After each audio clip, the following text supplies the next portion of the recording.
I will, okay. We got a whole bunch. There's 11. Okay. All right. So I'll read them in groups of 3 and ask people to be quiet. Okay. We're going to go ahead and call the meeting of the Bloomington City Council to order. I wonder if everyone would stand for the Pledge of Allegiance and remain standing for a moment of silence. Thank you.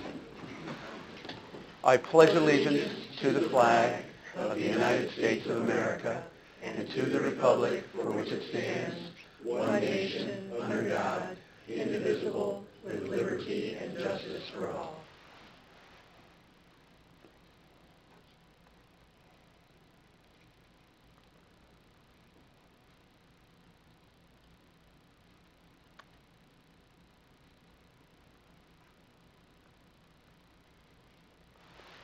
Thank you very much.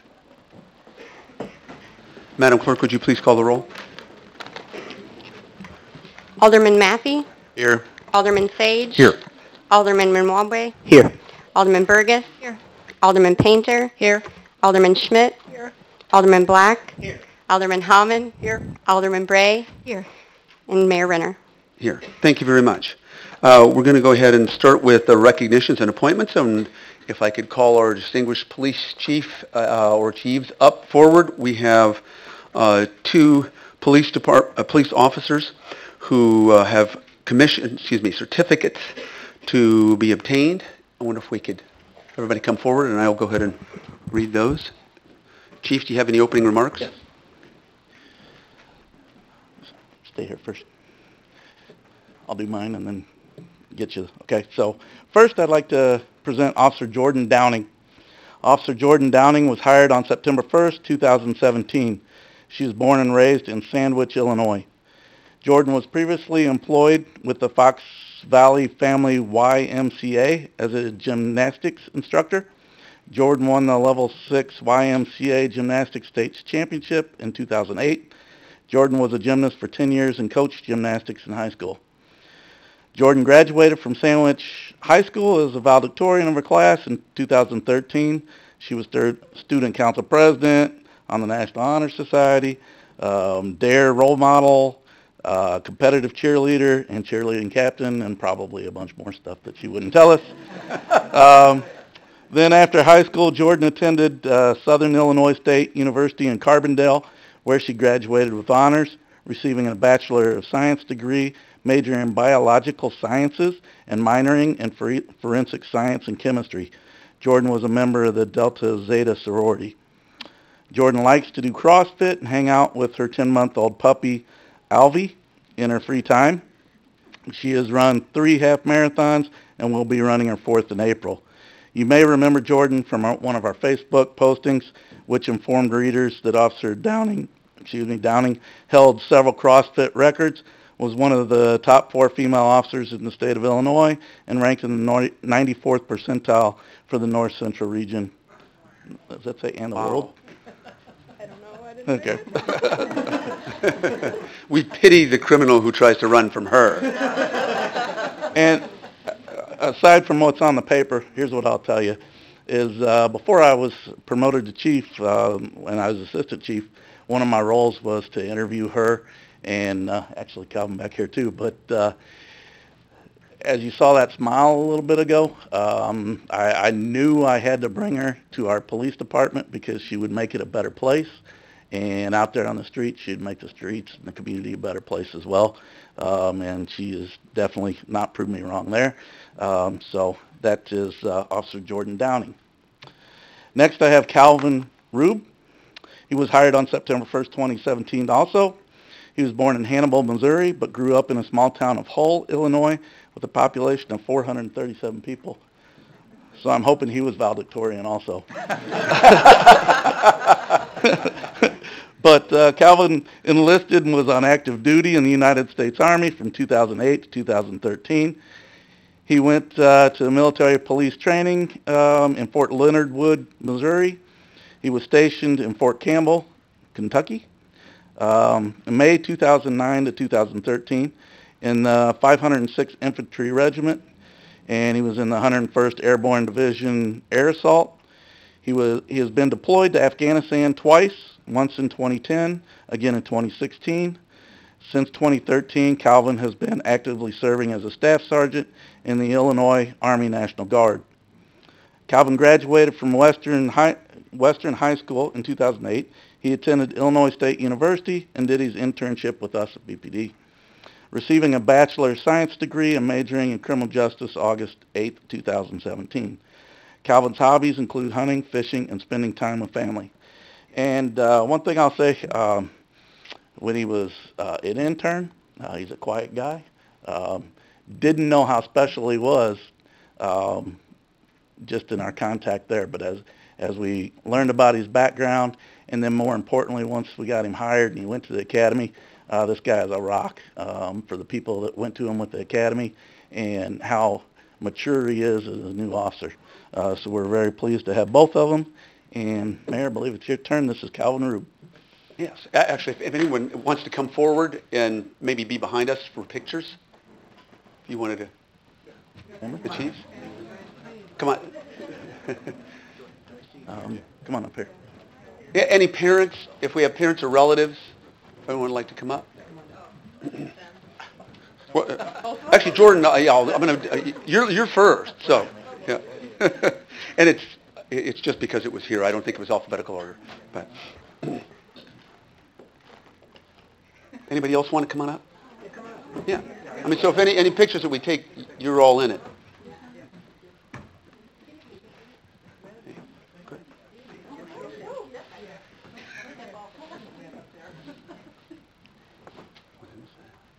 Oh.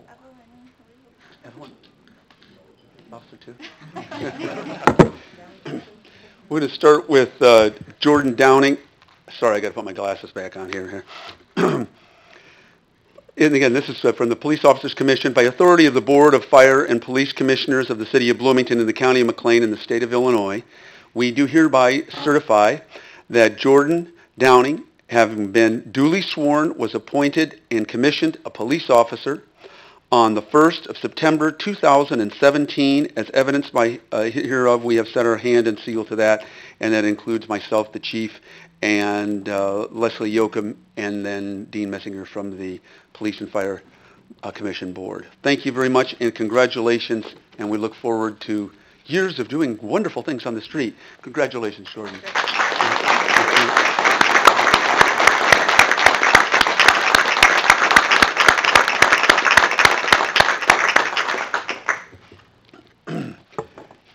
Excuse me, the next is Police Officers Commission by authority of, again, of the Board of Police and Fire Commissioners of the City of Bloomington and the County of McLean in the State of Illinois. We do hereby certify that Calvin Rube, did I pronounce that correctly? Yes, sir. Okay, good. Having been duly sworn, was appointed and commissioned a police officer on the 1st of September 2017, and as evidence hereof, we have set our hand and seal, and again, it includes myself, Clay Wheeler, as Police Chief, Dean Messinger, the Chairman of the Police Fire Commission, as well as Leslie Yoakum. Thank you and congratulations, and again, we look forward to your great contributions as well. Thank you. Thank you. Thanks, Clay.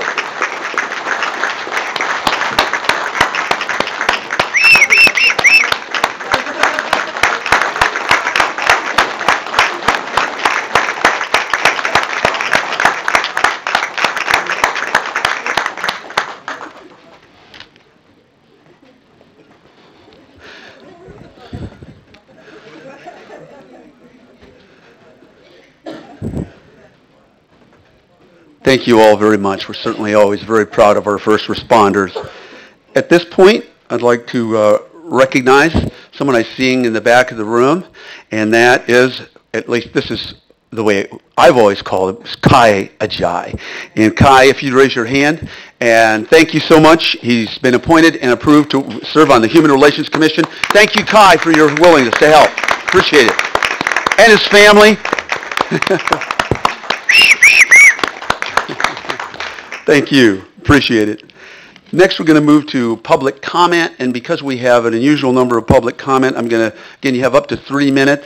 I'm going to start the public comment timing once I'm finished talking, and I'm going to go ahead and read these in groups of 3. If you'd come up and say whatever you would like to say, and you have up to 3 minutes. If you are in a situation where you prefer, or you're finished, Do not feel like you have to take the 3 minutes because we'd like to make sure that we got everyone to come up and we can hear from them. So if you want to have some engagement with your public officials, myself, sometimes an alderman or two, and certainly sometimes someone from the finance department, city manager, or department head are right in the back. Every other week, we have the equivalent of a town hall meeting, a mayor's open house, where you can ask questions and get answers on the spot if you'd like. And sometimes those conversations are wide-spreading. We had only 4 people, I believe it was, the other day. But whether there's 4 or there's 40, as long as people always know that they can come and ask questions, that's what's critical. This is not a situation where there is a dialogue. This is basically citizens have the opportunity to say whatever they'd want in up to 3 minutes. So I'm going to write this down now. We have 613, and I'm going to start with Mike Fitzgerald, and then we have Bruce Meeks, and then we have Rob Ballantini. Those are our first 3. So again, Mike. Thank you. Or I should say Fitz, sorry. Evening. Mike Fitzgerald, Ward 8. When I came back from Florida last Monday to cold weather and an article in the Panagraph about underbilling for the water, it kind of struck me as a person who I balance my checkbook to the penny. I work by a budget. And when I sat down, I took a look at the 4-inch pipe and the amount per inch from 2010 up to present, and it appears that the city lost almost $11 million. Now, when I add into that the amount that the $670 per inch that was charged, that came up to about $3,500,000. So because of this failure on somebody's part, the city was screwed out of, I'd say, $8 to $10 million. With a military background that I have, I'd have been fired yesterday for something like that. So I took a look at how was this program implemented? Who was responsible for it? I talked with Alderperson Painter a little bit before, and she explained some things to me. So I took some of my maybe harsher comments out. But when, I asked, were the businesses sent letters? If the answer to that is yes, then how was it quality controlled and followed up on by the water department, by the city council, by the mayor? I don't fault the new city manager. I don't fault Jim Karch because they're very responsible folks.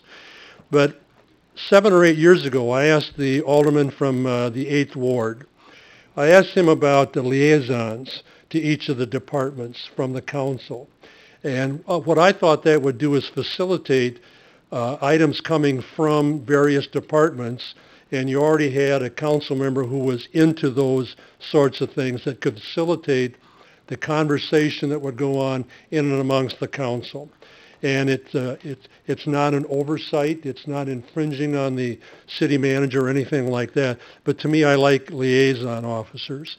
And I was told we don't have those because I have an innate trust in the city staff. My response to the alderman was, trust is earned. It's not automatically given. You have to earn it. And I think out of this, hopefully, council and everybody has learned a lesson that he who checks finds things like this.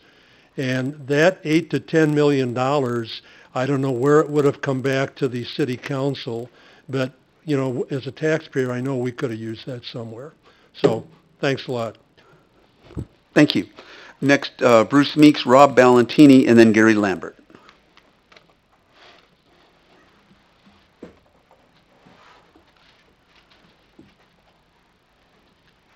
Good evening. My name's Bruce Meeks. We used to talk about 8 years ago, Karen, Dave might remember this, Napoca might remember this, how we wanted more citizen input. Much to my surprise, I got more than 50 signatures on a petition. It's now 569 signatures. If you go ahead and vote for the gas tax, I'm leaving the petition up. 3 of you, hopefully just 3 of you, will have new people sitting in those seats, And from what I heard in the candidate forum, those 3 that may be replacing those seats are not for this gas tax. So we'll see about a motion to reconsider, even if you pass it this evening. You do not have to meet the specific deadline of the budget. You have it within the first quarter, the first 3 months of the budget fiscal year to make changes. I've recommended in February of last year that you move to the calendar year instead of the fiscal year. Mr. Gleason is used to that because he came from Decatur, and prior to his arrival, that's what they had. I don't understand why we didn't have this on the ballot April 2nd of this year. When did you know that this was coming? Okay, it came suddenly. I think the first time the public knew about it was February 18th, when I overheard a discussion on this same diocese, the same at the council, that yes, legal had it done, and we had all the timelines figured out. Now, I think there's a timeline you have to meet to file with the state of Illinois, so this can be effective the date that you want, May 1. Last time you passed it in 2014, we didn't go into effect till August. I hope that those of you who said in 2014, I hesitate to vote for this, and you went ahead and voted for the gas tax. The state of Illinois has a bill in the Senate that if you take the 8 cents and what they propose, when a person comes to this community in our boundaries and they buy a gallon of gas, they'll be spending 46 cents for every gallon they buy. I think you have a responsibility to stand up to what you said you wanted to do, priority budgeting. You really haven't done it. You have to get with the times. With our budget constraints, revenues are dropping. The gas tax you have is flat. You're trying to make up for the flat gas tax by doubling it. There's not been much time for public input, so I went to this route. And I hope that you really don't criticize these people like I've been criticized for trying to stand up for you, the council, and give you ideas that are maybe a little bit more open-minded and solution-based. You have now public input over 569 times. Many of you, there was 12 times we elected council members with under 500 votes. Thank you. Okay, Rob Valentini, and then Gary Lambert, and Nancy Marciniak. Basically, I want to talk about is the Connect transit issues they're having. Right now, they proposed 2 proposals, and neither one of them are worth a darn. I went to the public meeting they had with Lysel on Friday, and what they were proposing is ridiculous because of the fact that if somebody uses the mobility bus 60 times a month on their new proposal, they're going to end up spending about $150 a month. The public it will be. Now, that's not including people with, that it's already paying child daycare costs, single families having daycare costs, having to take the mobility bus to the store or to even go to church. This is not acceptable. I mean, right now the current rate is $65, and they want to get rid of the 30-day pass, which is crazy. And tomorrow night, I hope to see a lot of people there when they vote on this craziness, and because I will definitely be there, and I have a lot of people who's going to be there too, to voice our opinions on this, because we can't accept this. It's not going to happen. It cannot happen. Because if people are needing this to go to work, for example, my girlfriend takes it every day to work, 5 days a week. And she rides it over 60 times a month, like as I said, she would end up spending over $150 a month. And that's when people are just making on very, very fixed incomes that are on, like me, on disability, where our incomes aren't the greatest, as everybody else is, but we shouldn't be penalized for it too. We're already being penalized because we have some type of disability. Why should it go on any further? And, you know, and I'm not sure about this, but I was told that the ISU students don't pay the regular rate as anybody else does on a bus. That's not fair. To me, it feels like, you know, they're penalizing the people who use it the most. It's just like our government taxes the middle class more than what they do the upper class. That doesn't make sense either. So that's all I got to say about that. Thank you very much. Again, next is Gary Lambert, Nancy Marciniak, and then Art Donaldson.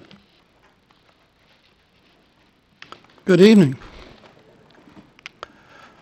I think it's 8D on the agenda for tonight, and it has to do with the zoo and the funding for the hot dog stand, whatever it is. In the discussion last fall, as I recall, that money was to be repaid from the profits of that operation. Maybe that's still in there. I didn't go back and look at the original motion, but just in the verbiage, all I see there is it's going to be taken out of the reserve fund. There's no mention of it being paid back. If that's the case, and I hope Scott, when he talks later, can shed some light on it, that's doing exactly what I said last week when we start using that reserve fund for a slush fund. Different topic. I think Mike was awfully gentle with you regarding the fiasco with the water fund. That's an enterprise fund, I understand. It's meant, the fees charged are meant to support that. So to the extent that one group was undercharged by whatever that number is, 10 million, the other group, the citizens, were overcharged by that amount. I think the city's being awfully lenient. They having not paid for 10 years in stretching it out, wrapping it up over 3 years. I would expect that the residential water rate be reduced by whatever that increased amount of revenue is. It's not the purpose of an enterprise fund to make a profit.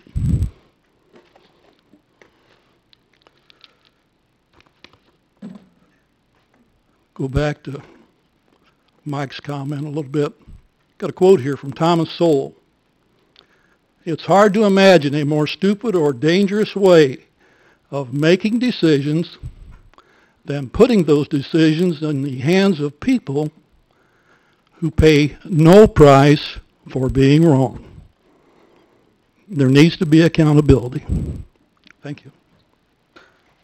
Thank you. Next is Nancy Marciniak, and then Art Donaldson and David Kovas. Hi, I'm Nancy. I went to the Aldermanic Forum last week, listened to the candidates. As usual, I was struck by the tangle of connections between all the issues. I'm trying to untangle a few of those issues in my own mind. One problem that carries a particularly heavy burden of economic and social consequences is affordable housing. It's not a 3-minute subject.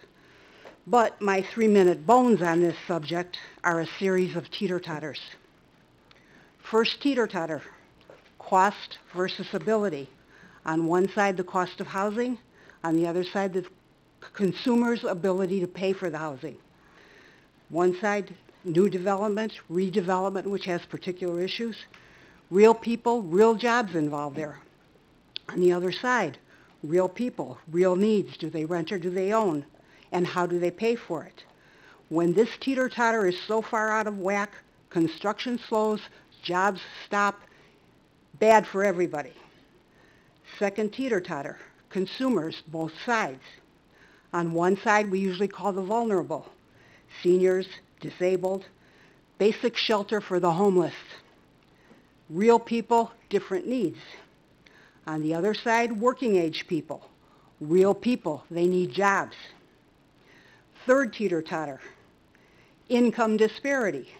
On one side, people with adequate incomes. Real people, they have real families, they have real needs. On the other side, people with inadequate incomes. They have real people, they have real families, they have real needs. Fourth teeter-totter, education and skills disparity. On both sides, real people. One side, people with a natural bent or talent that has been adequately developed. On the other side, people not without potential. They may be unskilled or semi-skilled. These are usually your school of life students. They need more development sometimes. Hi, Diana. Fifth teeter-totter, unskilled on both sides. Both sides real people. On one side, people through the dint of hard work, effort, determination. Usually these are two-income families, and even then, sometimes they are barely hanging on. On the other side, real people, people who have been too isolated from education and or the workforce for whatever reason. And I actually think a lot of people are School of Life, either students or graduates, but life has different lessons to be taught, so. So affordable housing issue morphs into an education and training issue. So what is education? Ideally, it begins at home, it's matured, expanded upon throughout the educational mechanism, whatever form the mechanism takes. And what do we need to learn? General knowledge, hard skills, soft skills, roundness of thinking, roundness of attitude, confidence without ego. Nancy, I'm going to have to ask you to wrap up. This is a tough curriculum, but we are not trying to build up and we are not trying to build down. We are trying to build a reasonably healthy balance, not absolute equilibrium. It's not possible. And there's a lot of gaps. Thank you. Thank you, Nancy. Art Donaldson, David Kobus, and David Eads. Hi, my name's Art Donaldson. I've owned and operated Times Past Inn for over 34 years. I'm opposed to any fee directly related imposed on video gaming machines for the following reasons. Until someone decided last year that Bloomington had to issue a video gaming license, the city had no expenses directly related to video gaming. Last year alone, Bloomington's share of video gaming was $795,122. Total revenue since 2013, $3,834,463.80. Where's that money gone? Alderwoman Painter is quoted in the pantograph as saying that the almost $800,000 barely covers expenses. What are the expenses? I'd like to see them. Not made-up expenses that you can't document, but actual expenses. One of the words we hear often from the mayor and this council is transparency. Where's transparency on video gaming? No additional staff had to be hired because of video gaming. In a 2016 city council meeting, I asked then Assistant Chief Clay Wheeler how many calls his Bloomington Police Department had directly related to video gaming. His answer was 0. So where are the expenses directly related to video gaming?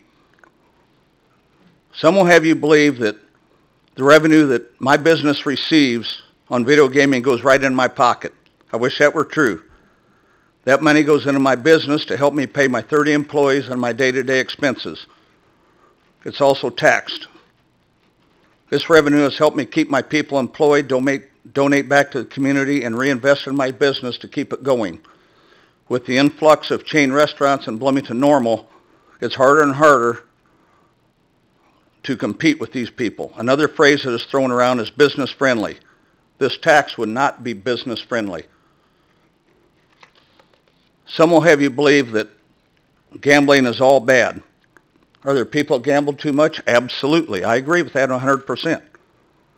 But for some, is their entertainment. My 81-year-old mother goes cardio rehab 3 days a week, then comes down, puts 20 bucks in the machine, and that's part of her entertainment.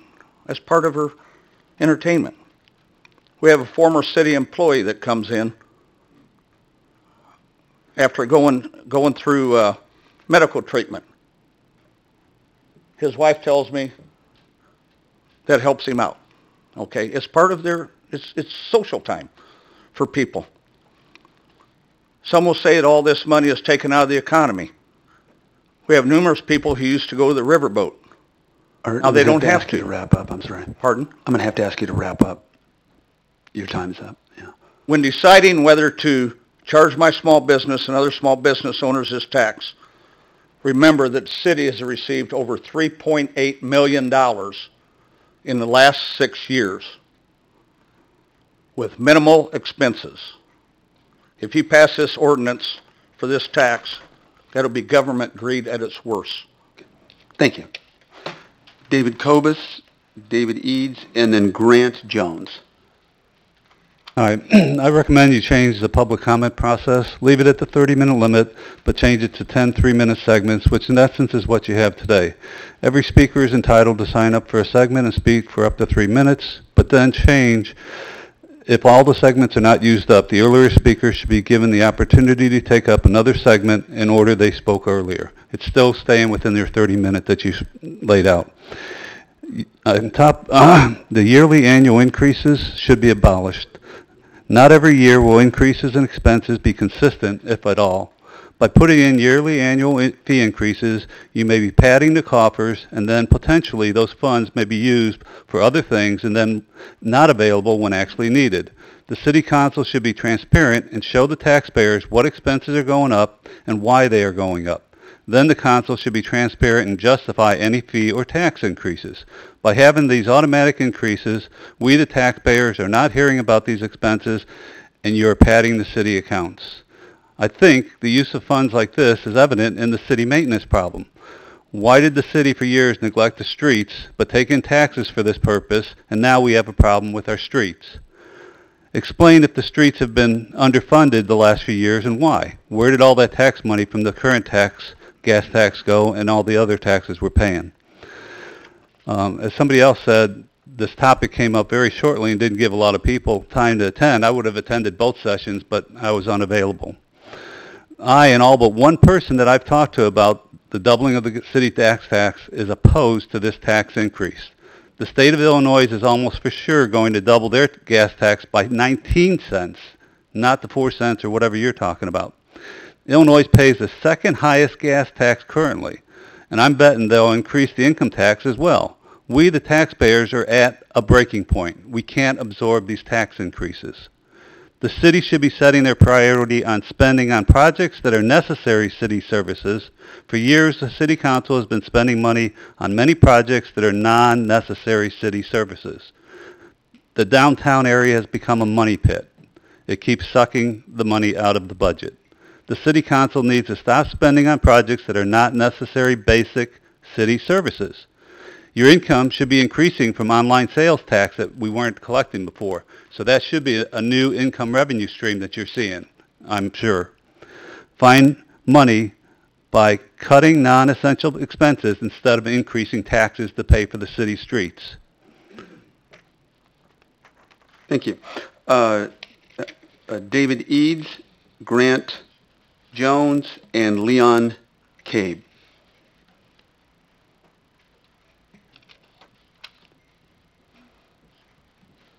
Evening. One of the biggest topics that seems to be coming up is about the taxes. And the other question is what have you been doing with the money? Apparently not too good of a job. I'm hearing 4 years ago we increased the gas tax to 4 cents. Now you want to go to 8 cents. State's going to raise theirs. People's getting tired of this. You guys put a $4.95 surcharge on the water bill in early 2000s to redo the storm drain system that you were mandated to do. Now we hear that it's done, but yet people in the industry tell me it hasn't been done. I know for a fact it hasn't been done in my neighborhood because I lived there over 20 years. My streets are popping with potholes. You want to do this, last election round, you found $2 million for road work. Where'd you spend it at? That's the question. Where's the money going? There's no accountability. You guys have none. You just keep going back to the well. It's time to keep going and stop. The people's had it. If you haven't figured it out yet, you soon will. It's a thing called fiduciary responsibility when you're in a business. Well, the city is an incorporation. You have a fiduciary responsibility that you're neglecting. Before you come back to the well, why don't you find out what you're doing with the money first? Let us, the people that pay it, know where it's been going. Because apparently nobody can get any answers. And I don't know about the rest of the people, but I think that is absurd. The tax because we're out of money because we don't know where it went is not a good excuse to come back to the well. With that, I bide my time. Thanks. Grant Jones, Leon Cabe, and then Scott Steinle.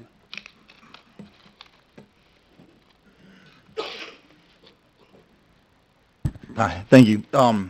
One of the things I'd like to talk about is the education and the information process. The last couple of weeks you've been talking about a moratorium, and the reason you pushed it back was because you didn't have enough information or knowledge about video gaming, and then this week we have enough information and enough knowledge to vote on this fee structure. So it seems kind of backwards. One week we don't have enough information, and this week all of a sudden we're pros and we know all the data that's needed for the video gaming fees.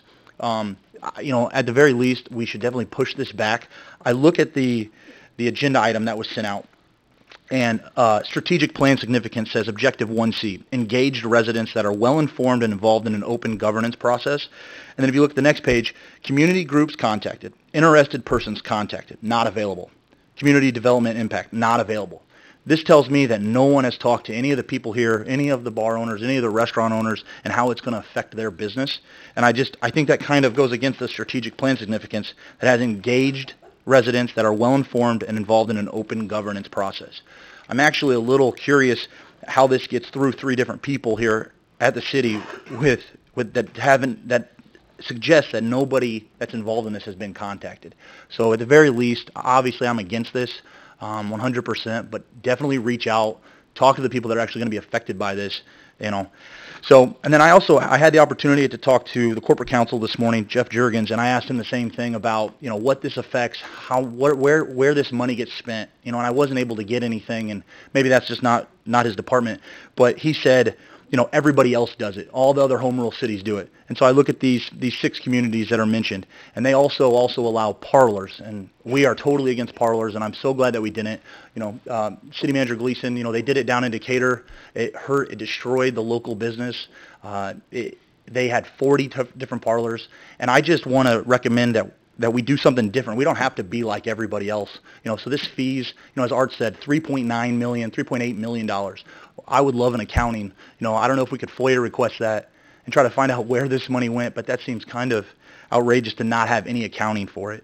But at the very least, what I'd like to do is, push this back, suspend this to where you've had the time to go and talk to these people and how this $2,500 affects them. They have employees, they have costs, and so push this back, vote no. And then the second thing, just in my last 30 seconds, if you look at the average NTI that you guys were given on this sheet, 33 locations are under that average. 33 different locations. There are 4 large truck stop organizations in this community that make up a large amount of that average, that are far above the rest. The city of Bloomington made $62,000 in January alone, and the average cut for a location was $8,000. That's 12% of what the city made.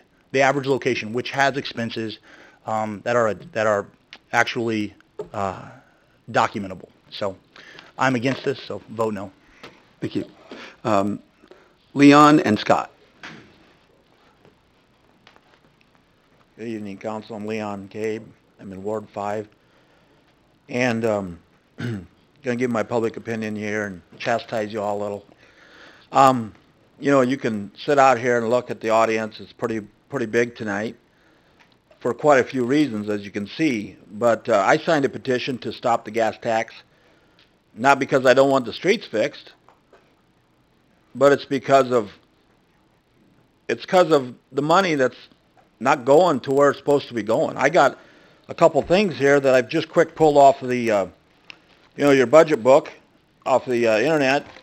Motor fuel tax gives a good guidance, you know, what the laws require, etc. How can motor fuel funds be used? Construction and maintenance. You know, very simple things. I think you guys make your jobs harder. You know, and I also pulled up the data from your budget. It's really kind of confusing. You know, it says here, the motor fuel tax fund balance, budgetary fund balance, fiscal year 2018 audited a little over $9 million. Fiscal year 2019, it said projected, which I don't know why it wasn't ever closed out. There's another part of city administration, I guess, don't get the books done correctly. $9.7 million, so it went from an audited of little over $9 million to a projected of fiscal year 2019 at $9.7 million. And then projected for fiscal year 2020, it's down to $865,000. So where in the budget did all that money go? And then you still want to add taxes to it. I mean, I got also the expenditures here. You know, I mean, it's a mess. Somebody in administration is not doing their job correctly, or wasn't doing their job correctly, and they're making your job harder. I mean, you guys make the job hard here, looking at the public. What is the people behind you doing? Thank you. Thank you. Scott?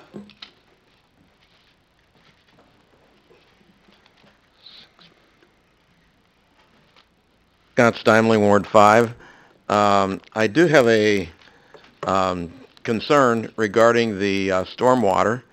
The storm drains or the inlets right in front of my house across the street were plugged a couple weeks ago, well, on several different occasions when we had all that rain, came down and plugged up the lousy inlets.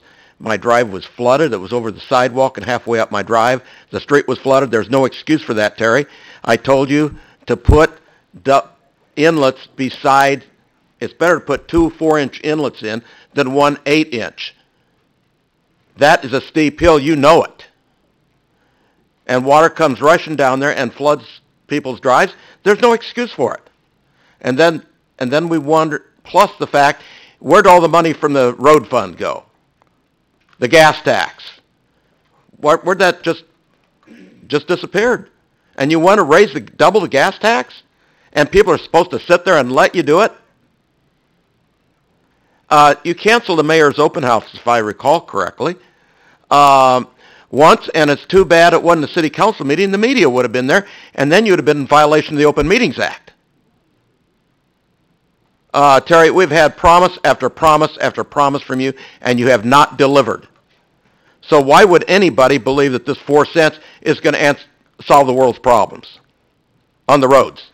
Because you've lied to us in the past, you're lying to us now, I think. You know, it's, I guess the thing is, when I add up just the taxes on gas, it comes up to over 55 cents a gallon now. Now you're looking to put another 4 cents on there. Heaven forbid, I hope there's not anybody that is crazy enough to vote for that. Thank you, Terry. Okay, thank you. And then just to clarify again for everyone, if you have some specific questions, if you come to the mayor's open house, we can get those addressed. Budgeting is often a very complicated thing. All that information is online if you have questions about it. The one thing that is absolutely certain is that any penny that comes in, any money that comes in on any sort of gas tax has got to, by law, go into streets and infrastructure. So anyway. I'm making a general comment, Diana, so it's not related. So at this point, We're going to go ahead and move on to our consent agenda. Are there any items that anyone has to, or would like to, excuse me, not has to, feels like they want to remove from the consent agenda? Alderwoman Burgess. 7E. 7E. Anything else? Is there a motion to approve the consent agenda as presented with the exception of item 7E? Moved by Alderman Black. Is there a second? I'll second. Second by Alderwoman Schmidt. Any discussion? Oh, excuse me, I should have pressed that. Okay, you can start voting. I apologize.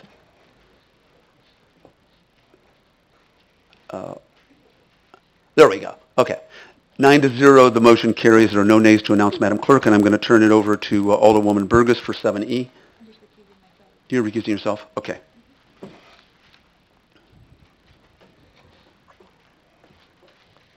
Mayor, I'll make a motion that we approve 7E as presented. Moved by Alderwoman Schmidt to approve item 7E as presented. Second by Alderwoman Howman. Any further discussion? Seeing none, go ahead and vote on that issue, please. Okay, the motion carries 8-0. There are no nays to announce, Madam Clerk. We can let Alderwoman Burgess in. Sorry, we can't take any public comment. Well, I appreciate that. I'm sorry. We are public. I appreciate it, but our public comment is finished. Thank you. And we move on from here. We move on to our regular agenda in item 8A. There's a presentation of from Not in Our Town. I'm going to turn this over to Mr. Gleason, and I believe we also have former Alderman Mike Matika, who's in the audience someplace, was on the council when Not in Our Town was established and has been one of the leaders of Not in Our Town. Thank you. Thank you, Mayor and Council. As you said, we have Mr. Mike Matika here to give a 2018 in review for Not in Our Town. You've talked to McLean County and the town of Normal, and now it's the city of Bloomington's turn. Thank you. Thank you. Good evening, and appreciate the time on your busy agenda tonight. Not in Our Town has been active in our community since December of 1995, and the city of Bloomington was one of the first partners to bring that movement to our community. And Not in Our Town is about building a safe, inclusive community, building an environment where all people feel welcome and there's no intimidation to people. For the first time this past year, we decided we should do an annual report. So that's in your packet. The cover is there. It's online for anybody who would like to look at it. And just kind of went through the things that Not in Our Town has done in the past year. Totally volunteer. There's no paid staff. It's just a concerned group of people that do this. Just a few highlights, and I'll be brief with this because I know you got a busy evening. Number one, I want to thank the city for your work with us on the Miller Park marker. That was a very meaningful evening that night when that was dedicated, and kind of a great way to make us reflect on our own story and our own history and how we've improved as a community since then. We had the listening session at Miller Park in August. We brought the community together, particularly to look at youth issues and youth violence. And it's small steps, but we have had progress with that in terms of trying to engage our young people. I'll tell you just a little story. We've got a group of young people, high school kids we've been meeting with monthly and exposing them to employment opportunities, exposing them to different parts of the community. And a week ago Saturday, we were at the McLean County Museum of History, and we put them loose in the galleries to do a African American history scavenger hunt. And they did that and came back, had some discussion about how people changed their lives in their community. And those of you who've been in the courtroom in the old courthouse, when the session was over, of course, the big attraction is to go sit up in the judge's seat. And one of the kids did that, and all the other kids clustered around, and the young lady, a sophomore at Bloomington High, said, "Everybody raise your hand. I promise to finish high school." And that was totally spontaneous, that they did that. And I thought, okay, it's a small group of kids, but we're starting to connect and to reach them that they do have hope and possibility in our life. And I think the other thing that always most impresses me is our Not in Our Schools effort, which is totally led by our students at our 2 Unit 5 high schools, at Bloomington High, Bloomington Junior High, our Unit 5 junior highs, and some of the grade schools too. And this is not adults coming in and directing the young people or telling them what to do, but actually adults acting as facilitators, and the young people identify what they see going on in their school, what they see going on in their environment, and they come up with their own solutions, sometimes ask for help in approaching teachers or administrators. But it's so interesting and empowering to see high school students, junior high school students aware of the diversity issues in their own environment and how they work with them and how they come up with solutions to solve those situations. So again, just wanted to share that report with you. Hope you have time to read it. There's more there. And just thank the city for your long-term 24 years of support in this effort. Thank Thanks. you. We want to thank you. But before you go, any questions or comments, Ms. Ratika? Thank you. Thank you, Mike.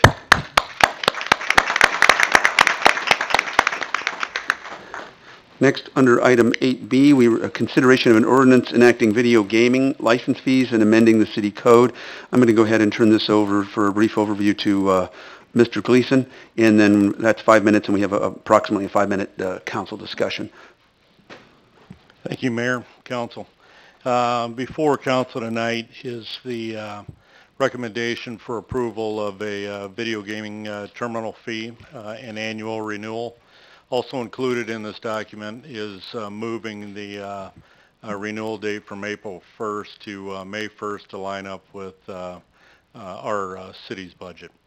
The funds, if approved, one thing I wanted to share with council and the community, the revenue generated from the license fees will go into the city's general fund and will allow additional capital projects to be completed for police and fire. Not sure if there's anything additional to share. We'll take questions, comments from council. Okay. Obviously, we've been debating this at least my entire term as mayor in some way or another. But Alderman Black. Thank you. And Tim, real quick, so kind of walk me through how any action we take tonight might impact the moratorium conversation. Are we going to be revisiting the fees at that point in time? Is the intention to kind of have this take effect and be the kind of law of the land for the foreseeable future? Council will direct and guide that, but I see this as a fee that's enacted during the course of the summer. We as staff have a responsibility to get back to you guys regarding several comments, whether it's zoning comments, whether it's a number of total video gaming terminals, the impacts to economic development. There's a number of those types of questions that we have to respond to you guys regarding the moratorium that you guys supported and extended to September 1st. Also a General Assembly component as well regarding sports betting and possibly the legalization of cannabis. Gotcha. Thank you. And to that point, regardless of what happens tonight, when we have that conversation, it's going to be very important for me to see a tiered approach to these moving forward. I think social clubs and non-for-profits need to be treated separately than larger enterprises. I think just by virtue of however we rig that up as part of the conversation is going to be very important to me.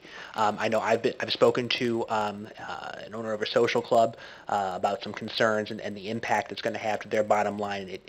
It's hard for me to compute, a truck stop that's bringing in a lot of money versus a small neighborhood bar that has a few terminals. So when we have that conversation, I'm going to be looking forward to reading kind of that component to the report. Alderwoman Schmidt. A follow-up on that, then I think in some conversations I've heard that we can't calibrate the cost if we impose a fee, that we cannot calibrate it by percentage of the income that's earned by machines. Can we just verify that's by state law, that we can't say if you're making $1 million you get 5% or whatever that percent? Okay, and so that's state mandated, but we could do it according to the type of license that it is. The cases that we're following, it's all been done on a per terminal, not based on the profit or the income. It's all based on per terminal cost. Okay, thank you. The state of Illinois at it again. Okay. And then just to clarify, I know we've talked about this is several years ago. We did have, in terms of costs, obviously no video poker machine is going to attack a person. And so you're not going to have the police called out because of a video poker machine. But certainly when on the Liquor Commission, I can say, and the council can attest to some of the situations where when you combine gambling and booze, that can be, not in most cases. Most of the people that we've heard from are long-standing, very upscale, and outstanding business people. But we have had situations where that's not been the case. We spent hundreds of thousands of dollars of legal fees and perhaps more on a restaurant in Bloomington, South Bloomington, that was fine, said that they were going to be a neighborhood restaurant, and yet when they got video poker machines, they had special parties, and I believe it was something like April or May through November, every Friday and Saturday night, our police were called out. That's absolutely verifiable. Then we had to go back through and back and forth with that particular institution, and then we had a twerking party. I didn't know what twerking was until we had this massive twerking party that came out of a settlement that cost us about $250,000 in legal fees and $250,000 in a settlement. And so those are things that taxpayers had to pay. Regardless of whether we shake our heads, those are just absolute realities. So those are things that had to come out of the general fund. Most everybody who has video poker, we do not have problems with. But unfortunately, we're in a situation where we're dealing with a community of 80,000 people, and we have had some serious costs, and it has had to come out of the pockets of taxpayers. And in those two instances, they would not have had those parties had they not had poker or gambling and booze. So anyway, excuse me. At this point, public comment is over, and we do have Alderwoman Howman. Thank you, Mayor. I'm struggling with this, and part of it is I believe video gaming comes under amusement in our codes. Yes. Which is fine. As Art said, he has people that come in for entertainment purposes to use his machines, and if we're going to impose a fee, then I feel that the whatever is generated from that fee should be used for amusements, i.e. Helping to fund O'Neill Pool, for example, something maybe a little more family focused. My concern with saying, well, this year we're going to use it for capital, but next year we'll look at something else, is we tend to not revisit something in 12 months or when the next budget comes up. So I'm concerned that I'm just concerned about how we're going to use the income or the revenue that we would be generating from this. We could be using some of it to audit both our bars and because video gaming terminal needs, except for the truck stops, they have to have a liquor license, doing an audit of our bars to make sure that they're meeting the requirements. I'm struggling with asking our, especially local establishments, because many of the bars and restaurants are local establishments. We have a few that are national, but mostly are local, asking them to dig into their pockets to help us with something that might not be related to amusement or entertainment. Thank you. Anything else? Okay. At this point, we'll go ahead and vote. Obviously, aye is in favor. We don't have a motion. Oh, excuse me. I'm sorry. We don't have a motion. Is there a motion either way, to approve or not to approve the video gaming terminal fee as presented by the administration? I'll make that motion. Moved by Alderwoman Painter. Is there a second to that motion? I'll second that motion. Second by Alderwoman Bray. Any further discussion? Seeing none, go ahead and if everyone will vote. Do we have to?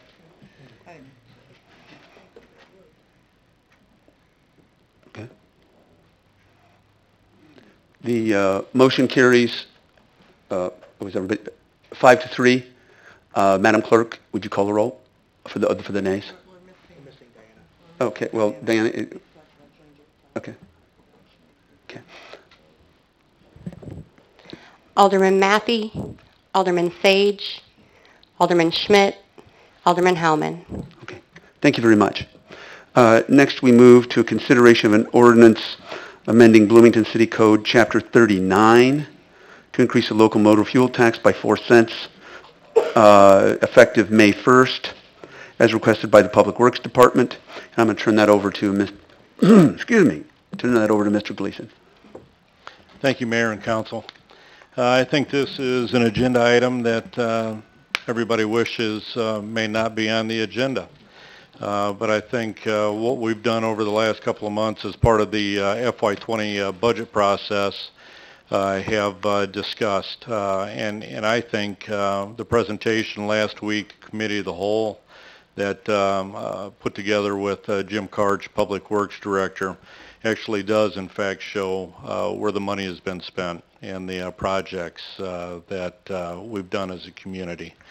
If we take the Public Works Director's comments about the overall rating or grading of the streets, if we walk through how the funds have been spent and taken in, we will see that we are falling about $2 million short from the recommended or targeted amount of $6 million worth of road work per year. The one thing that try to do, the integrity of me and my staff, the integrity of the elected officials is critical. Being here 8 months, I can't speak to how staff and the elected have communicated to the public, but I guarantee, and I've said this repeatedly, whether we're talking about the prior agenda item or whether we're talking about the locomotive fuel tax, we're going to be as transparent as we possibly can. The original 4 cents and the quarter percent on the home rule sales tax is already a protected fund within capital projects. But if this is in fact approved tonight, we're going to take it a step further, and an agenda item on April 8th will be to further restrict the full 8 cents of the locomotive fuel tax and the quarter percent for the home rule sales tax. Another thing that we're going to do, as promised, and I've said it many times, I don't know that it turns anybody in the community from, being supportive of the locomotive fuel tax if in fact it's approved tonight. But I think that we can show what the money is being spent on. A single quick, click of a button on our city website, signage at the actual project sites, finance director showing the revenues in, the expenses out, and then actually Deputy City Manager Tyus had the idea, and we've already secured bloomingtonstreets.com as a standalone separate site so that we can be as transparent as we possibly can on how these dollars are being spent. And if there's any additional questions or comments, I'll take those at this time. Questions of Mr. Gleason? Comments? I have a quick question. Oh, I'm sorry. So you alluded to an item on April 8th to discuss further restricting the use of these funds. Can you explain, give us a little more detail? Right now, the original 4 cents that was adopted in 2014, it's about $2.3 million. It's captured in the capital projects line item and used exclusively for asphalt and concrete projects, roads and also sidewalks. What we would like to do is, if this is in fact approved tonight, on April 8th, we're already working on an agenda item that will carve it out. It won't carve it out of the capital projects, but it will separate it as a line that is a standalone line in the FY20 budget and going forward. So we would likely see about $7.5 million that you can easily track in the budget, and that would be made up of the full 8 cents of the local motor fuel tax and that 0.25% of the home rule sales tax. Just one extra level of transparency on, on a challenging topic for the city. Alderwoman Schmidt and then Howman. I think Oh, Diana was okay, first. Howman. First of all, I wish every taxpayer had taken the time to watch Jim Karch's presentation last week concerning our roads and how the money has come in and how the money has been spent for road repair. I think it would have helped a lot in the discussions and the comments. I would propose that we amend the motion and limit it to a 1-year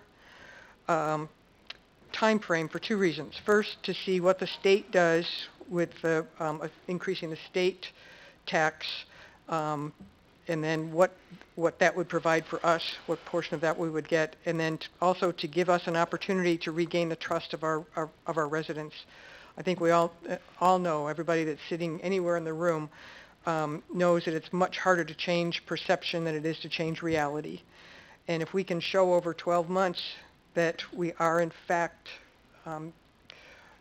improving our roads, I think it would be easier for people to stomach continuing that 4-cent increase if the state doesn't increase the tax. Okay, so is that a motion? Yes, I will make that a motion. Alternative motion, okay, and just so, before I ask for a second, just to clarify, that would be a motion to amend what is presented to sunset it within 1 year. Correct. From May 1st through May 1st, or April 30th, excuse me. Okay. I think the process is quite right. There's got a main motion on We don't have a motion on the floor yet. Okay, so, but you're making a proposal to, A motion to amend with this 1-year sunset. with a motion to amend with a Yes. 1-year sunset? Yes. To approve as presented, I'm sorry. To approve as presented with adding a 1-year sunset. Okay. Is there a second to that motion?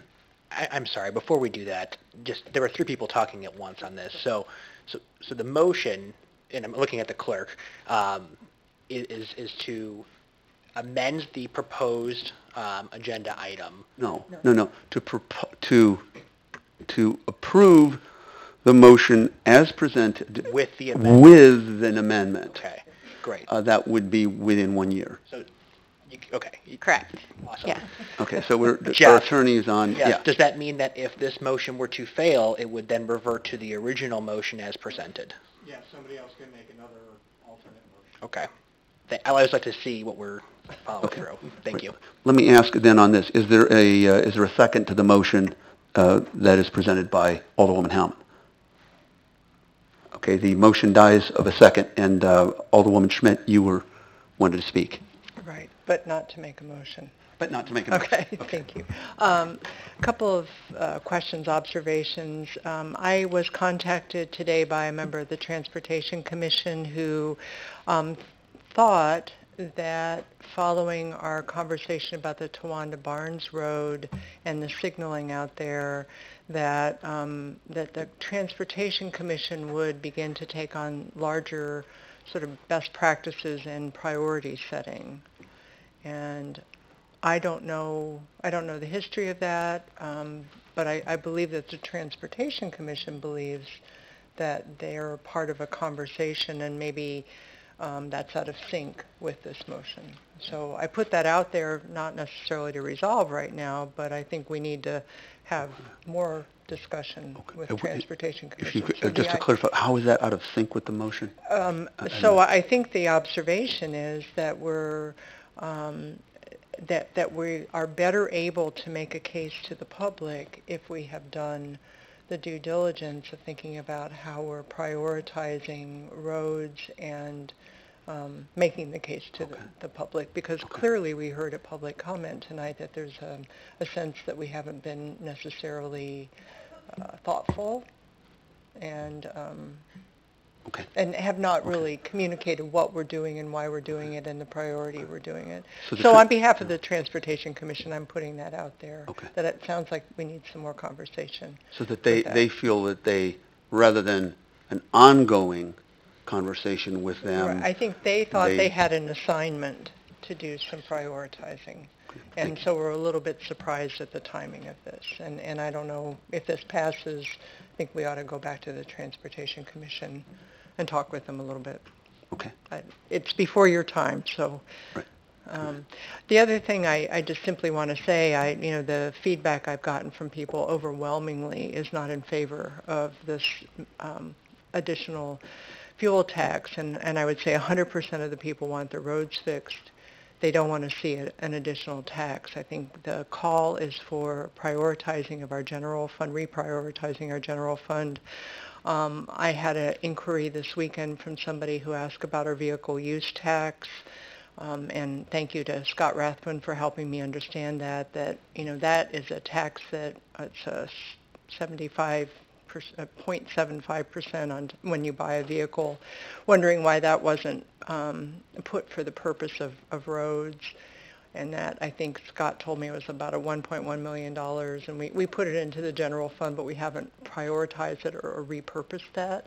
So when people ask questions like that, I think they're asking us to please prioritize the money that we already have in our budget rather than asking for more. And so I put that out there because I won't be voting in favor of this, and I want to say why.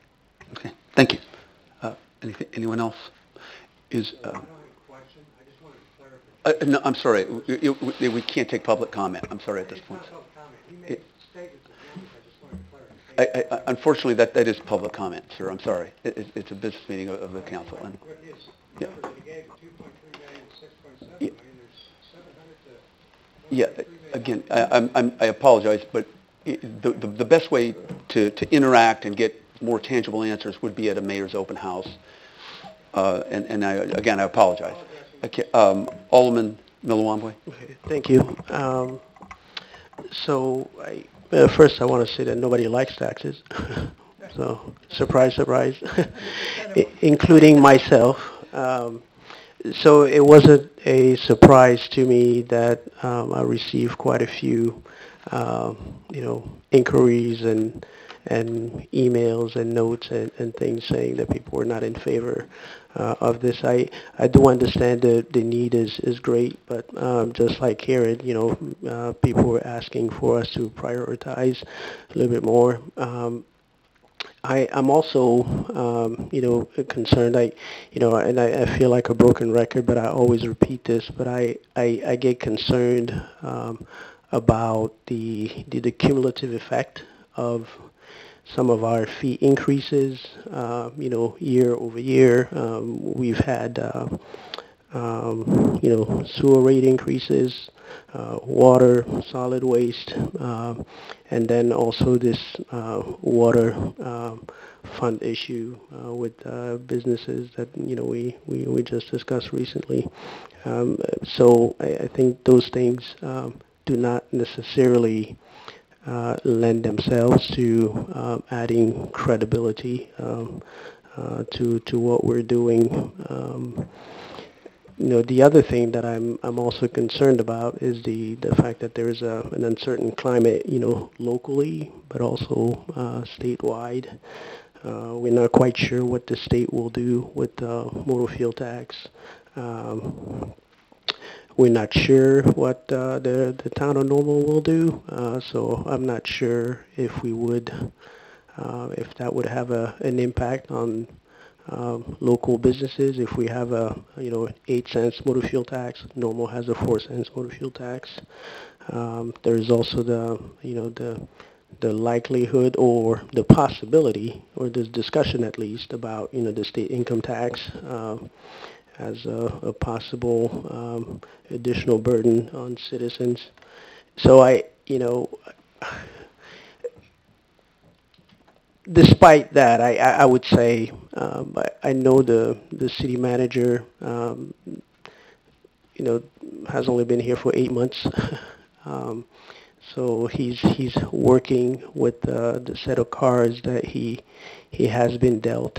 I definitely appreciate the effort to increase transparency, but at the same time to do things that would restrict the use of these funds in the future. I do, however, feel that it's a little bit premature. I think at this point, I would like to see us maybe see those increased efforts for transparency play out for a year, before we actually institute an additional increase on the local motor fuel tax. So I think for those reasons, I'd be voting no. Okay. Okay. Any other comments or motion? Either way. Alderwoman Bray. Mayor, I'd like to make a motion that we pass this ordinance as proposed, and I'd like to speak to that. Okay. Is there a second to that motion? I'll second it. A second by Alderwoman Painter. And Alderwoman Bray, you have the floor. Thank you, Mayor. Sure. As Maboka mentioned, nobody likes paying taxes, but at the same time, we live in a community where we work together, we pool our money, and we all benefit from the collective contributions. So when we look at our collective contributions in regards to a motor fuel tax, and we tie it directly to our streets and our sidewalks and our infrastructure, then I think we have the right kind of synergy working for our community. The number one request I get from community members and constituents is good roads, good sidewalks, quality. It's a quality of life issue. It's an everyday getting to work, getting out, getting the kids, taking care of folks with special needs, having the kind of accessibility that folks need. This is what the community demands, and it costs money. And we've brought our due diligence to it. We've brought in good talent in the form of our city manager here. We have good talent in the form of Jim Karch as our Public Works Director, who has explained to us at length multiple times with many reports and information that's available to everyone to see what these roads cost. The costs go up each year for the materials and the labor, and you have to identify the revenue stream in order to pay for the needed roads and the sidewalks. So what were the things that we've said no to as a council as we were polled about identifying the possible revenue streams? We said no to a utility tax. We said no to an increase in property tax. We said no to an increase in sales tax. So where would we identify the revenue? And this is why we've looked at the increase in the motor fuel tax. This is why I supported this. It's not an easy vote, but I will be voting for it. Thank you, Mayor. Thank you very much. Any other questions? Okay, we have a motion and a second. Oh, excuse me. I'm sorry. Alderman Matthey and then Sage. Go ahead, Jamie. I think your light was on first. Okay. So, thank you, Kim. This has been, I think I've had more conversations on this subject than anything else since I've been elected. And this is not an easy fix. This is not a fun fix. And what I've been struggling with all weekend is what next, right? I think that we did not do a good job of prioritizing our budget this year, which we've said in the past that we wanted to do that and we were going to have those tough conversations. We have to do that next year. And the big part that's weighing on my mind is how do we set ourselves up for success in future years? And where I'm going with that is knowing one of my major concerns, and I've talked about it up here many times, is we have massive increases coming our way in public pension funding rolling down the pike at us. The The council approved, I think it was either 2013 or 2014, a plan to get us to that 100% funded in our public pension funds by 2040. And that chart showed that every year the amount of money that we have to spend to get to that 100% funding keeps going up. So I think this year it's $9 million. If I remember the chart, and I haven't seen it recently, I think maybe next year it might jump to 11 or 12 next year, and it gets to the point that by I want to say it was 2038, which seems like a long time in the future, but it's really not. That our funding for those public pensions is $23 million a year. That's an increase of $14 million from where we are right now. Okay, so in between now and when we get to that point, everything's on the table. We are going to have to cut a lot of stuff, and it's going to get really messy, is my personal feeling on this as we go down that pike. So where I'm going with that is every time council in the past has spent money, it seems like that roads has been the last thing to get funded. It's whatever money is left, whatever we can find, that's where money has gone into the roads. And I am going to support the 4 cents today. It's not going to make anybody happy, but when I ran for city council, I said I would make the crappy decisions that I thought that were going to set Bloomington on a positive course for the future. And this is one of those ones where I view it as we can lock money into a fund and say that no matter what other bad decisions that we're going to make, we can lock 4 cents here along with the 4 cents we had before into an account, and we can say we know that at least the roads are going to get done. Everything else is going to be fungible, and we're going to do the best job that we can, but in the meantime, we can at least say that we are going to stop the deterioration of the roads. And this is not a perfect solution either. One of the biggest complaints I have is electric vehicles. I've heard that many times this weekend. And I agree with that this is not a permanent solution. I found a report that said 10% of all vehicles will be electric vehicles sold by the year 2040. That doesn't sound like a lot, but that's actually a huge number considering it's only something like 1% right now. So 9% more vehicles will not be paying this tax. There's a lot of variables that go into this, and I think that this, what I'm hoping is that this buys us a few years' time till we can figure out a different solution to what to do about roads and how the infrastructure handles it, how autonomous vehicles, which are actually predicted to put more vehicles on the road, not fewer vehicles, how those come into play.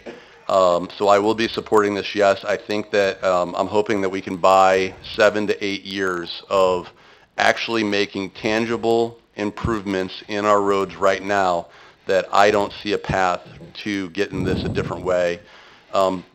Also, just understanding that in the meantime, or while we're working on the roads and trying to get the solution put in place, there's going to be a lot of ugly decisions coming down the pike, probably starting with how do we budget next year's budget if we have $2 million additional in pension funds payments coming at us. Thanks. Alderman Sage. Thank you. And Jamie, I appreciate first your comment about the prioritization. I know I've been waiting 4 years for a council conversation about budget prioritization. So hopefully that may happen. Tonight I have several things I'd like to share, but we'll limit them to just a few things. I'm down to 4 meetings, and I don't have any illusions of how interested people are in what I might have to say.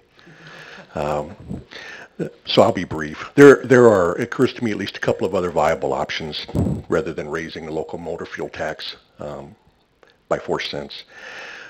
We could reallocate money from the reserve fund. Okay.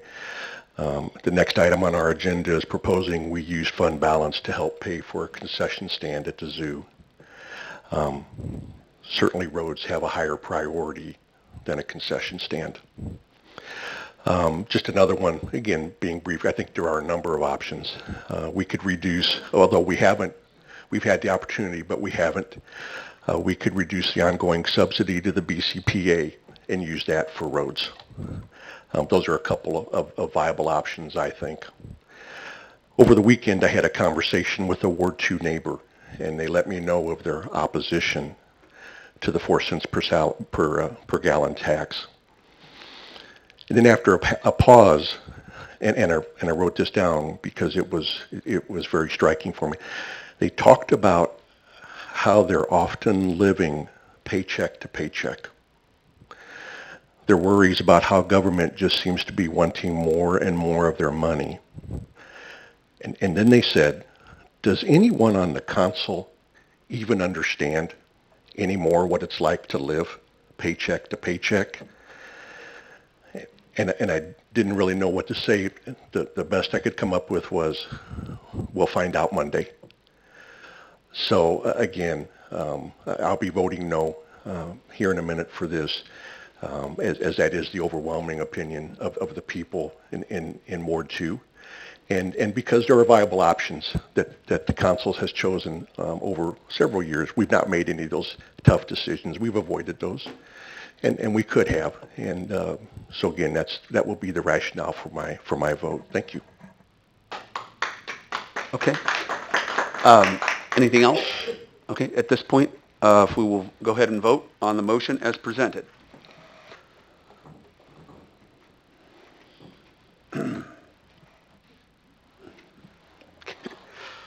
All right.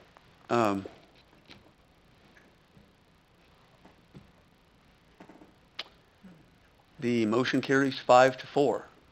There are 4 nays to announce, Madam Clerk. Alderman Sage, Alderman Mwambwe, Alderman Schmidt, and Alderman Black. Thank you very much. And we're going to go ahead right along. And just to, actually, I think this will be clarified. Excuse me. Under D, it is a bank loan. This is not money that we're taking out of our reserves. And I'm just going to turn that over to you to clarify for the record.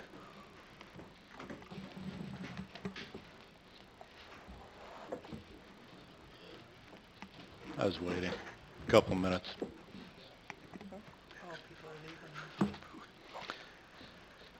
Item D, Mayor and Council, this was a concession stand for the parks.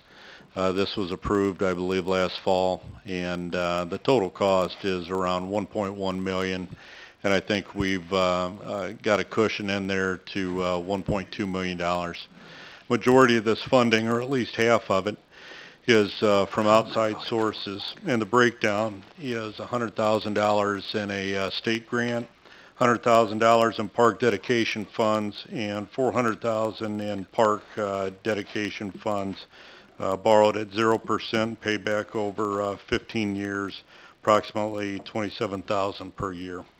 The remaining $600,000 is a bank loan that Scott Rathman, finance director, approached me and said that we could potentially save about $250,000 on that $600,000 by paying for it out of cash reserves.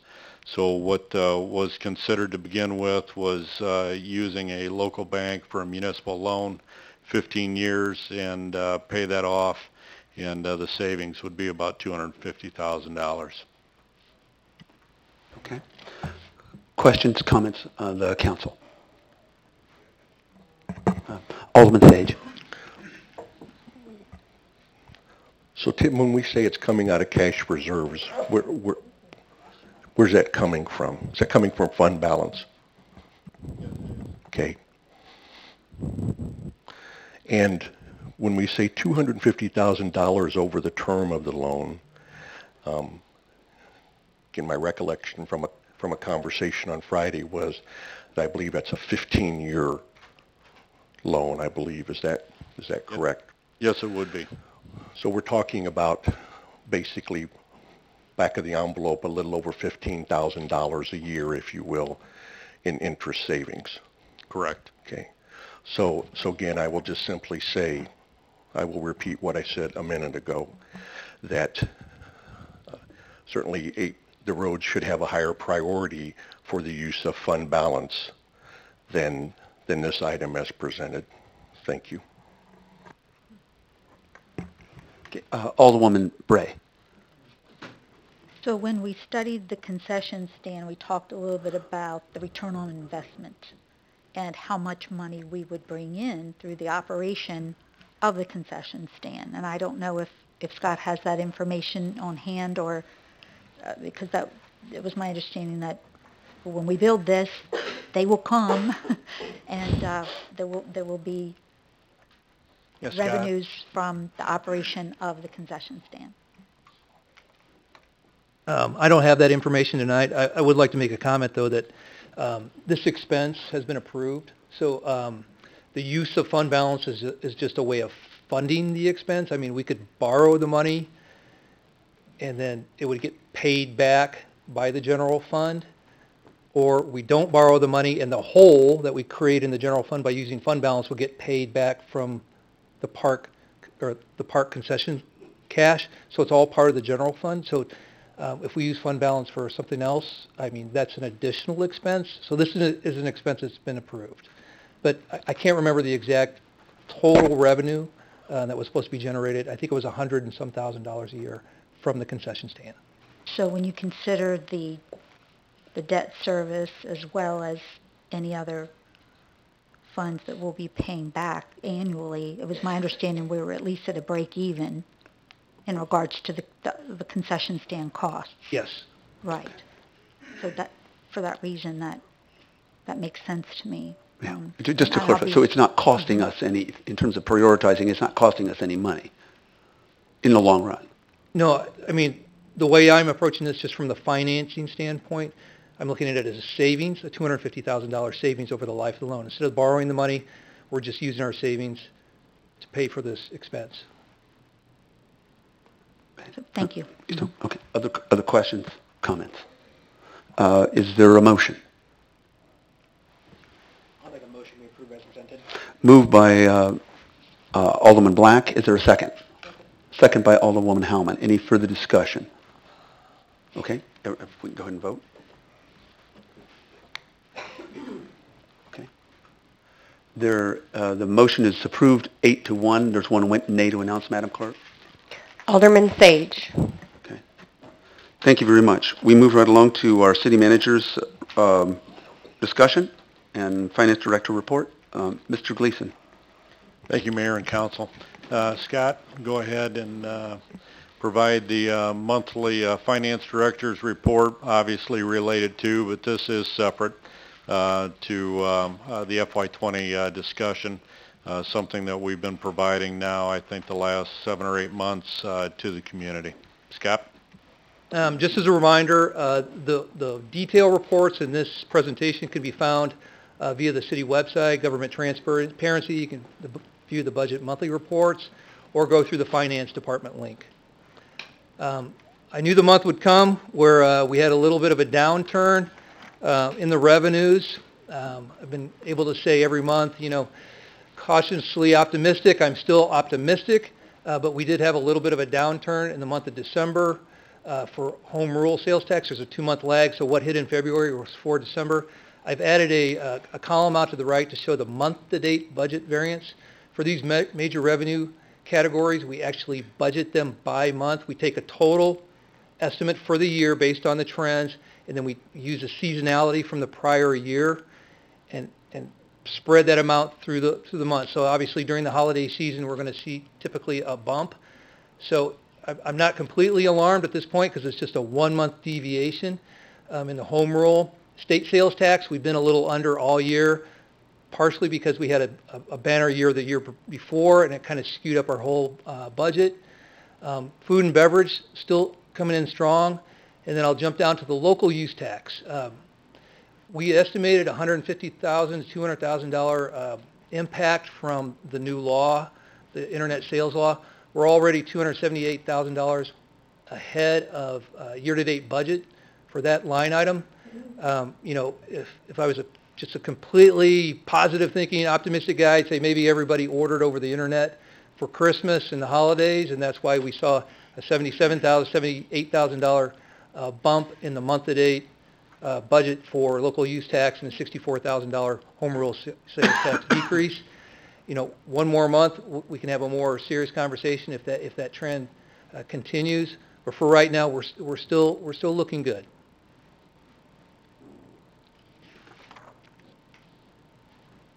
The general fund income statement. I'm going to skip right down to the lower right-hand column. We're still projecting that $1.5 million surplus. With the vote that occurred tonight, that will come down by $600,000. So, that will come. There's a miscellaneous revenue line, that $1.7 million when we had the budget amendment in October. It's a little odd, but loan proceeds go into our budget. It's a cash-based budget. So when we did the budget amendment for the concession stand, the miscellaneous revenue line went up by $600,000, so that'll come back out.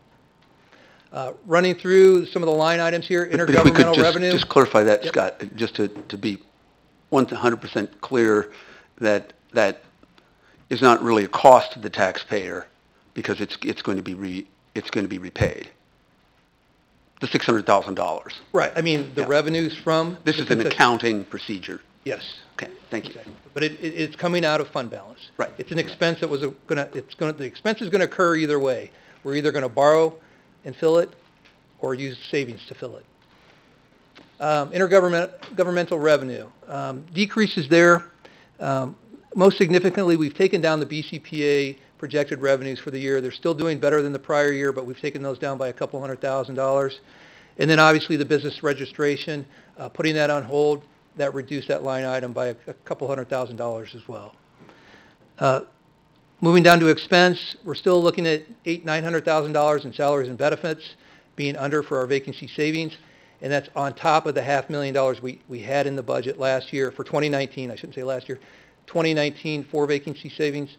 So $900,000 coming in under, and then that's on top of the $500,000 vacancy savings that we had in. So give you an idea of what we are kind of averaging for that vacancy savings year over year. Contractuals. Oh, sorry about that. Bam! Wake up! The numbers time after tonight. This is the easy part, right? Significant reduction over the budget. A lot of that has to do, we lowered the BN Advantage. This is not the conversation we've had recently. We took it down $239,000. We had $360-some thousand in the budget. That was taken down to $125. And then there's some reductions in that line item too related to the BCPA revenue reductions. When you reduce the revenue, the artist fees and things of that nature, that comes down as well. So again, though, 1.4 less than 600,000 is what our surplus projection will be going forward.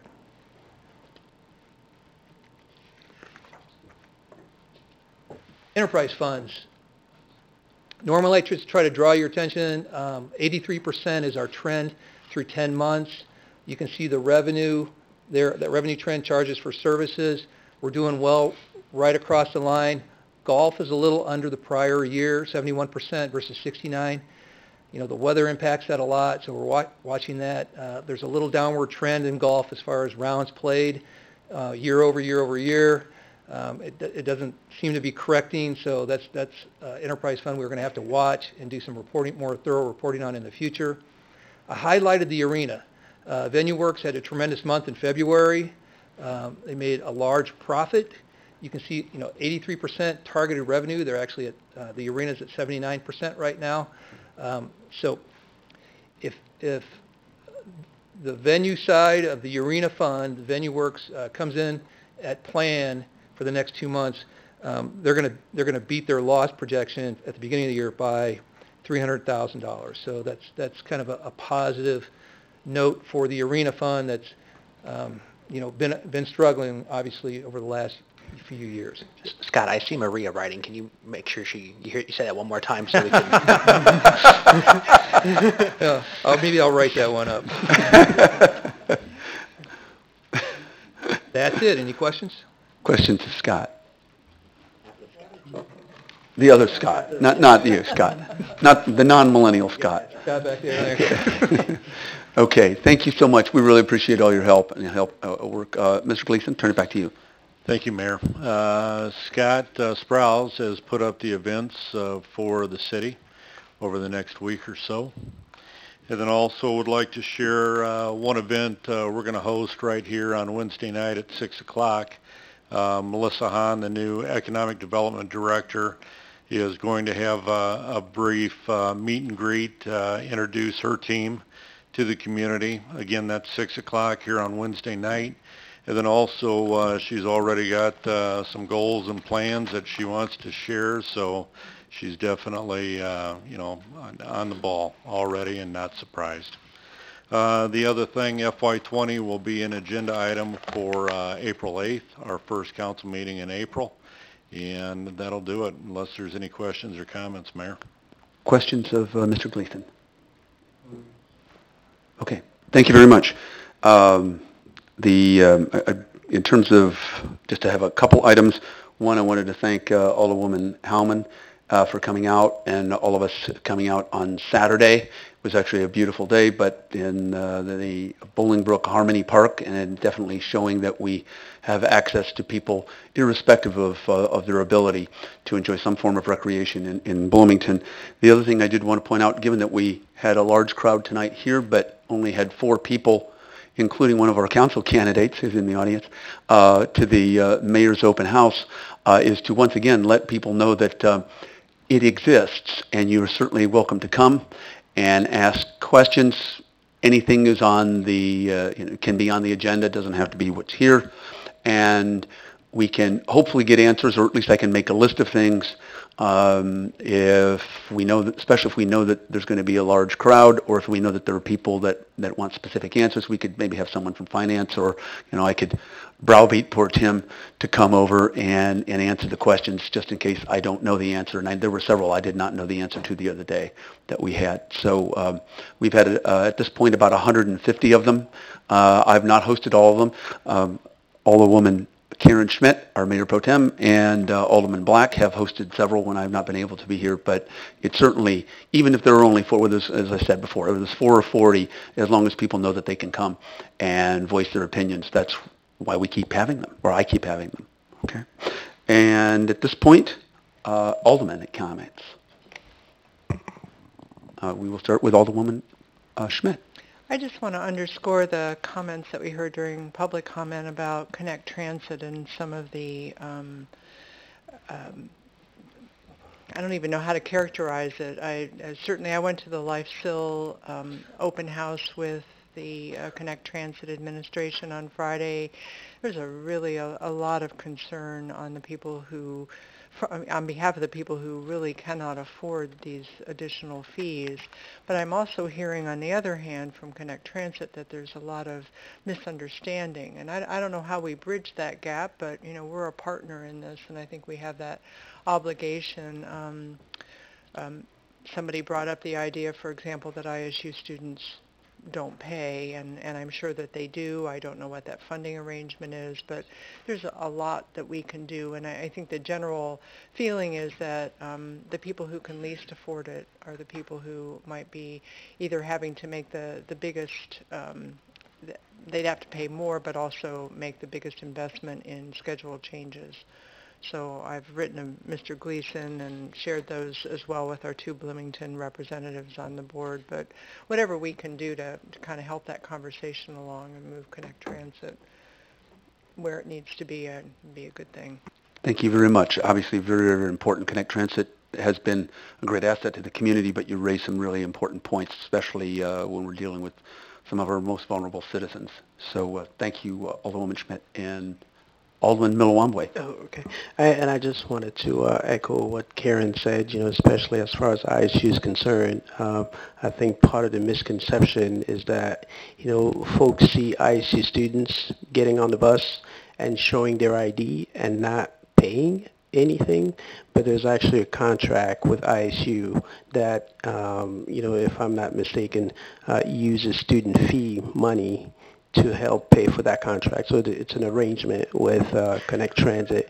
So I think it's important to have a conversation and try to dispel some of the misconceptions that people have about whatever everyone is doing.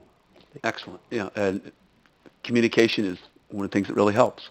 Okay. Alderman Black. Thank you. And not to belabor this point, I did talk over the weekend with Mike McCurdy, the chair of Connect Transit, about this exact topic, and Ryan Whitehouse and I spoke today. He's a Bloomington representative on Connect Transit Board that did confirm that is how the funding does work. And so I know that it can be perception is reality seems to be our theme these days, but the reality is that ISU is paying through a separate contract. Is that 100%? I mean, like, so they're showing their ID, and then somehow they have an accounting system for that, so they know that. Okay. We've got a yes from Alderman Yeah. Milwaukee. Okay. That's a really important piece of information that has been needs to be communicated. You know, and at a higher level, I've gotten a lot of feedback. I actually got more feedback about Connect Transit in the last week or so than I have about the motor fuel tax. Wow. And yeah, ultimately, though, I think there continues to be this disconnect where people believe that the Bloomington City Council is in charge of fares and routes and decisions policy-wise, and we have no say in that. And so I'm hoping for, and I was talking to Mike McCurdy about this, that we can come to a better partnership to direct folks to the right source, because I feel bad. I never want to pass the buck, but I have no ability to vote on a fare increase or not. So maybe perhaps next time Isaac comes, we can speak a little bit more to streamlining that process. Yeah. Okay. Thank you. Thank you very much. At this point, excuse me, we go to an executive session. I got to get my glasses out. I'm sorry.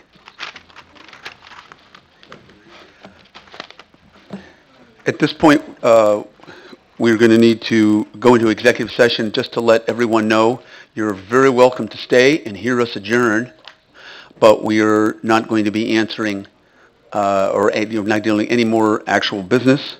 So at this point, can we have a motion to go into executive session for claim settlement, litigation, and collective bargaining as listed under 12A, B, and C, and our, excuse me, pending litigation?